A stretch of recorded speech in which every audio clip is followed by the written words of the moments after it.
নাট্য পরিচালক মাবরুর রশিদ বান্না পরিচালিত প্রচার চলতি জনপ্রিয় ধারাবাহিক নাটক বদমাইশ পোলাপান চলতি সপ্তাহেই শেষ হতে যাচ্ছে এটি। 4 বছরের জার্নির শেষ দুটি পর্ব এই সপ্তাহের শেষ দিকে প্রচার হবে বলে নিশ্চিত করেছেন নির্মাতা নিজে।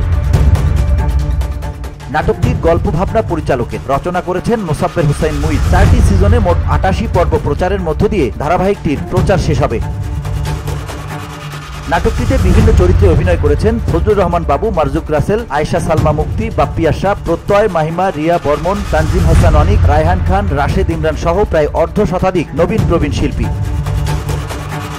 নাটকটি প্রযোজনা করেছেন ইয়েন। নাটকটি নিয়ে বান্না বলেন, মূলত আমার এই নাটকের দর্শক ছিল স্কুল কলেজের বাচ্চারা। একদিন তারা স্কুল কলেজ থেকে বের হয়ে বিশ্ববিদ্যালয়ে পড়াশোনা করবে, চাকরি করবে। তখন ফেলে আসা দিনের স্মৃতিচারণ করতে গিয়ে আমার এই নাটকের কথা মনে করবে। আবেগে হয়তো কেউ কেউ কেঁদেও ফেলবে। নির্মাতা হিসেবে এটাই আমার প্রাপ্তি, এটাই আমার ভালো লাগার। আমি মনে করি এটা আমার নির্মাতা জীবনের অন্যতম গুরুত্বপূর্ণ একটি নাটক। VOD Bangla news desk.